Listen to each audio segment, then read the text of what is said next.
Welcome back guys. ये how to learn Urdu through Hindi series का video number 12 है। तो लास्ट के दो वीडियोज में हमने डिस्कस किया था जबर, आ, जेर, ई, पेश, वाव पेश, ए और ए, इन 8 मात्राओं को पढ़ा था। आगे की मात्राएं चलिए इस वीडियो में डिस्कस करते हैं। तो मात्रा नंबर 9 है ओ की मात्रा। ओ की मात्रा का प्रयोग करेंगे। तो हिंदी में क्या होता है, ओ की मात्रा के लिए हम इस तरीके की मात्रा हरफ के ऊपर लगा देते हैं, जिससे ये बोला लिखा हुआ है। उर्दू में क्या होता है, ओ की मात्रा के लिए हम वाव का इस्तेमाल करते हैं। वाव को हरफ के आगे जोड़ देंगे या उसके आगे लिख देंगे तो वो ओ की मात्रा मानी जाएगी। चलिए एग्जाम्पल के थ्रू देखते हैं। जिससे मान लो यहाँ पे बोला लिखा हुआ है, तो उर्दू में बोला लिखेंगे तो ये क्या है, बे प्लस वाव प्लस लाम प्लस अलिफ। तो बे में हमने क्या किया, वाव को जोड़ दिया तो ये क्या हो गया, बो। तो बो और लाम में क्या अलिफ लगा दिया तो क्या हो गया, बोला। अगला है लोटा। तो लाम में क्या करेंगे, वाव को लगा देंगे तो क्या हो जाएगा, लो। और फिर ये टा, टा में हमने क्या किया, अलिफ लगा दिया तो ये लोटा हो गया। ऐसे ही धोखा लिखना है मान लो हमें, तो हमने क्या किया, ये धा है, क्योंकि दाल में जब हम हा लिख देते हैं तो क्या हो जाता है, ये धा हो जाता है। फिर उसमें वाव जोड़ देंगे। फिर खा, खा में क्या करेंगे, हम अलिफ लगा देंगे तो ये खा हो जाएगा। तो क्या हो जाएगा, धो खा। क्योंकि ये धा है यहाँ से लेके यहाँ तक, इसी में हमने वाव जोड़ दिया। और फिर ये खा में हमने अलिफ लगा दिया तो क्या हो गया, धोखा। फिर मान लो हमें लिखो लिखना है, तो हम क्या करेंगे, लाम प्लस खे प्लस वाव। तो लाम में हमने क्या किया, जेर लगा दिया तो ये ली हो गया, क्योंकि छोटी ई की मात्रा। फिर खे में हमने क्या किया, वाव लगा दिया तो क्या हो गया, लिखो। इस तरीके से हम ओ की मात्रा का इस्तेमाल करते हैं उर्दू में हम वाव का इस्तेमाल करते हैं ओ की मात्रा के लिए। आई होप आपको समझ में आ गया होगा। और भी एग्जाम्पल है, इनको देख लो। जैसे मान लो मोती लिखना है, मानो लिखना है, तो हम क्या करेंगे, मीम में वाव को जोड़ देंगे, फिर ते पे ई की मात्रा लगा देंगे तो क्या हो जाएगा, मोती। फिर मान लो मानो लिखना है, तो फिर मीम में क्या करेंगे, अलिफ लगा देंगे, माँ हो जाएगा। फिर नून में वाव लगा देंगे तो क्या हो जाएगा, मानो। इसी तरीके से औ की मात्रा का हम इस्तेमाल करते हैं।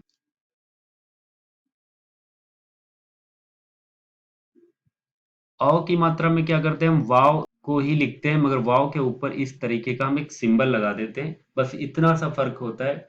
वैसे है क्या, आजकल जो लिखते हैं उर्दू, उसमें ये जो सिंबल लगता है ऊपर इस तरीके का, ये ज्यादा प्रचलन में है नहीं। सिंपली हम लिखते हैं बस सिंपली वाव ही।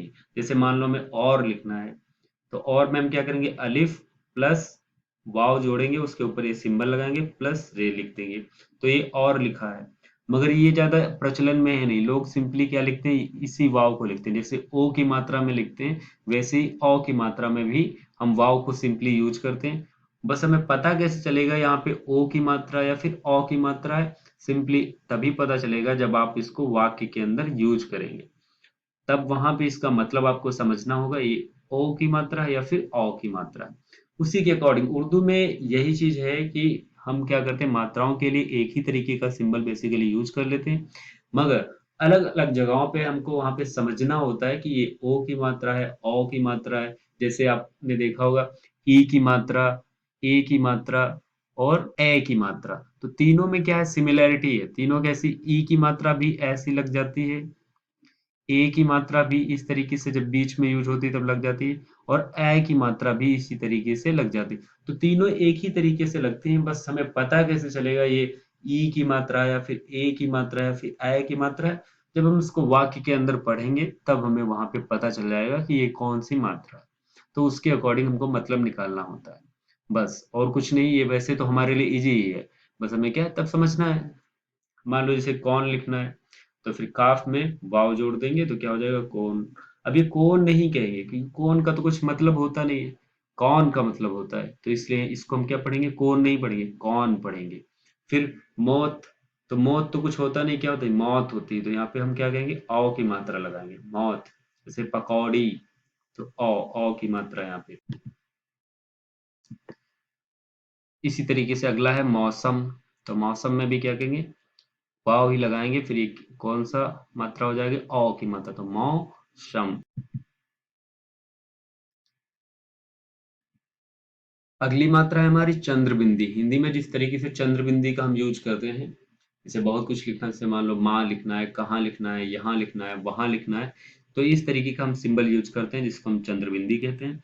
उर्दू में क्या होता है, उर्दू में हम चंद्रबिंदी की जगह पे क्या यूज करते हैं, नून गुन्ना का यूज करते हैं, जो कि इस तरीके से एक सिंबल बनता है। अब नून गुन्ना जो होता है वो बेसिकली होता तो नून जैसा ही, क्योंकि नून ऐसे हम बनाते हैं इस तरीके से, इसके अंदर क्या करते हैं, एक नुक्ता लगा देते हैं।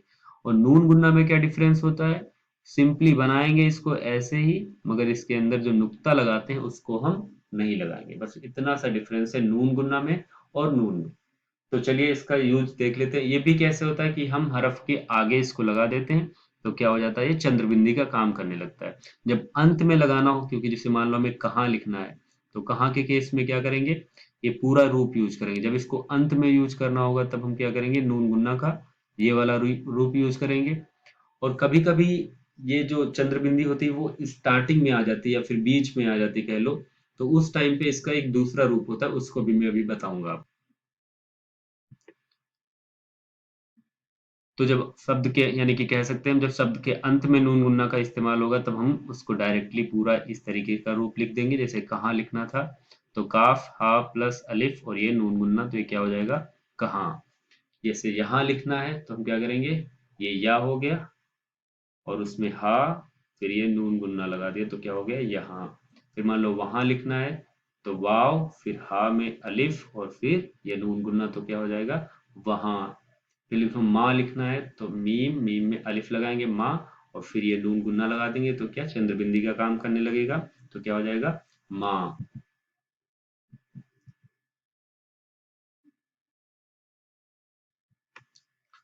अब नून गुन्ना का जो आधा रूप होता है, ये शब्द के जब बीच में आ जाता है तब हम इसका यूज करते हैं। तो नून गुन्ना वैसे बनता तो कैसे, इस तरीके से, मगर उसका आधा रूप हम नून की तरह ही यूज करते हैं, क्योंकि इस तरीके से तो नून बनता है, तो इसका रूप हम यूज कर लेते हैं। मगर अब हम, हमें पता कैसे चलेगा ये नून है या फिर क्या है, नून गुन्ना है। पता तब हमें चलेगा जब हम उसको वाक्य के अंदर पढ़ेंगे। अब जैसे मान लो यहाँ पे लिखा हुआ है, एक गाफ, गाफ में वाव जोड़ दिया प्लस, ये क्या लग रहा है, हमें नून लग रहा है प्लस दाल। तो इसको चलो पढ़ के देखते हैं। देखो देखो, गाफ में वाव लग गया तो कौन सी मात्रा, ओ की मात्रा, तो क्या कहेंगे, गो। फिर इसको चलो नून मान लेंगे अगर, तो ना, और ये साथ में दाल तो दा, तो गोनद, तो गोनद तो कुछ होता नहीं है, तो इसका मतलब हम क्या समझेंगे इसको, ये यहाँ पे नून नहीं है, ये क्या है, नून गुन्ना का काम कर रहा है, तो इसको हम क्या कहेंगे, गोंद। ऐसे ही मान लो चोंच लिखनी है हमें, तो क्या कहेंगे, चे में हमने वाव लगा दिया तो चो, और फिर ये नून गुन्ना का काम करेगा तो की आवाज निकालेगा, फिर साथ में चे, तो क्या हो जाएगा, चोंच। अब इसको चोनच कहेंगे तो थोड़ी ना कुछ इसका मतलब निकलेगा। तो इस तरीके से हम बेसिकली उसका मीनिंग निकल रहा है या नहीं, उस तरीके से हमें पता चलेगा कि ये यहाँ पे नून का काम कर रहा है या फिर नून गुन्ना का काम कर रहा है।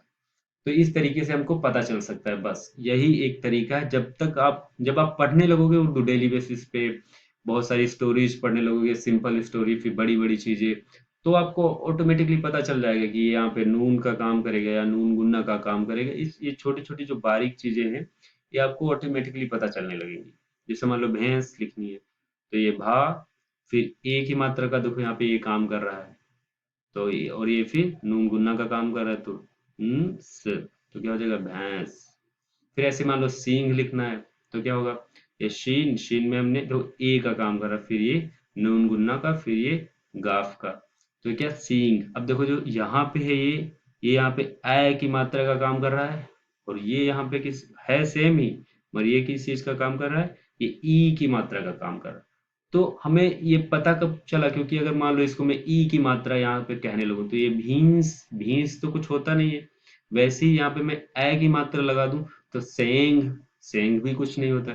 इसका मतलब हमें क्या पता चला कि ये यहाँ पे ए की मात्रा का काम कर रहा है, और ये यहाँ पे ई की मात्रा का काम कर रहा है, तो इसलिए ये भैंस हो गया, और ये सींग हो गया। तो इस तरीके से हमें बेसिकली पता चलेगा कि ये हैं लगभग सेम ही, मगर ये ए की मात्रा का काम कर रहा है और ये ई की मात्रा का काम कर रहा है। तो ये बारीक चीजें हमें तब पता चलेंगी जब हम इसको वाक्य के अंदर यूज करेंगे। अब मैं लिखूं यहाँ पे, भैंस की सींग बहुत अच्छी हैं, तो वहां पे आप पढ़ोगे तो यही पढ़ोगे, भैंस की फिर सींग जब आएगा तो यहाँ पे ए की मात्रा तो पढ़ने नहीं लगोगे, भैंस की सेंग बहुत अच्छी है, तो कोई बात नहीं हुई।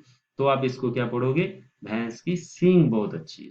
तो ये चीजें जब आप वाक्य के अंदर पढ़ेंगे तो आपको ऑटोमेटिकली क्लियर हो जाएंगी। तो चलिए एक बार फिर से जल्दी से रिवाइज कर लेते हैं।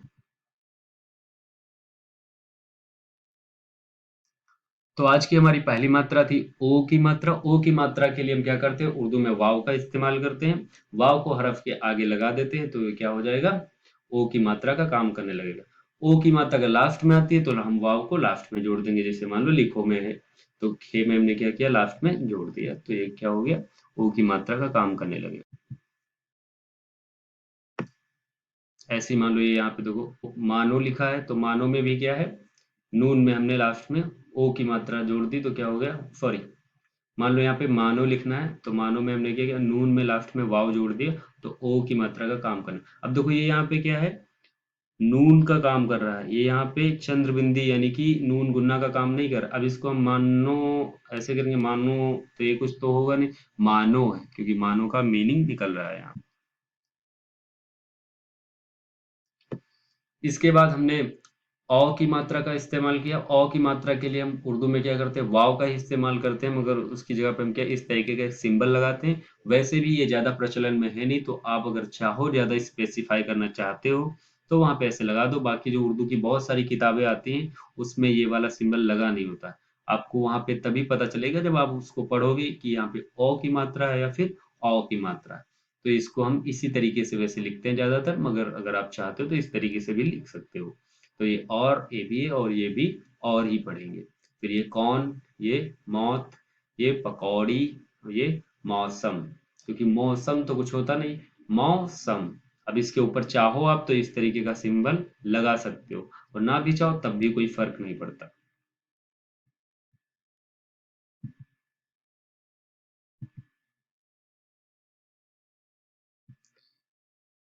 फिर इसके बाद हमने चंद्रबिंदी को पढ़ा। चंद्रबिंदी के लिए हम उर्दू में क्या करते हैं, नून गुन्ना का इस्तेमाल करते हैं। नून गुन्ना इस तरीके से बनता है, ये सिंपली नून की तरह ही होता है, बट नून के अंदर क्या होता है, पेट में एक इसके बिंदी होती है या नुक्ता कह लो, मगर नून गुन्ना ऐसे ही खाली होता है। इसके दो रूप होते हैं, पूरा रूप तब लिखते हैं जब ये शब्द के अंत में यानी कि लास्ट वाले हरफ में क्या कर देंगे, हम इसको ऐसे सिंपली अलग लिख देंगे, तो ये क्या हो जाएगा, चंद्रबिंदी का काम करने लगेगा। जैसे कहाँ लिखा हमने, तो ऐसे काफ हा प्लस अलिफ प्लस नून गुन्ना लगा दे तो ये क्या हो गया, कहाँ। ये सिंपली यहाँ पे क्या काम कर रहा है, चंद्रबिंदी का, जैसे यहाँ हिंदी में चंद्रबिंदी लगी है वैसे उर्दू में ये नून गुन्ना हम लगा देते हैं। इसका दूसरा रूप, आधा रूप भी बोलते हैं उसको, वो कब आता है, जब हम इसको बीच में आ जाए। ये किसी शब्द के अगर बीच में आ जाता है तब हम इसका इस तरीके का रूप इस्तेमाल करते हैं। ये बिल्कुल एकदम डिट्टो नून की तरह ही होता है, बट हमें इसको पढ़ेंगे कि हम चंद्रबिंदी की तरह ही पढ़ेंगे, जैसे इसको हम गोंद पढ़ेंगे, गोनद नहीं कहेंगे। ये नून की तरह दिख रहा है बट ये यहाँ पे नून गुन्ना का काम कर रहा है। ऐसे यहाँ पे चोंच पढ़ेंगे, इसको भैंस पढ़ेंगे, इसको सींग पढ़ेंगे। तो और भी कुछ उर्दू के सिंबल ऐसे बचे हैं जिनको हम नेक्स्ट वीडियो में पढ़ेंगे। उनका बहुत ही एक इम्पॉर्टेंट अहम रोल होता है उर्दू भाषा में। तो दिस इज फॉर टुडे, आप इसको अच्छे से पढ़िए, रिवाइज कीजिए, और खुद से थोड़ा थोड़ा अब आप इधर उधर से गूगल से कुछ कुछ स्टोरी छोटी छोटी या इस टाइप का लिखना स्टार्ट कीजिए, क्योंकि लिखेंगे आप तो आपको थोड़ा थोड़ा प्रैक्टिस भी होती रहेगी। बाकी मैं तो करा ही रहा हूँ। तो थैंक यू सो मच।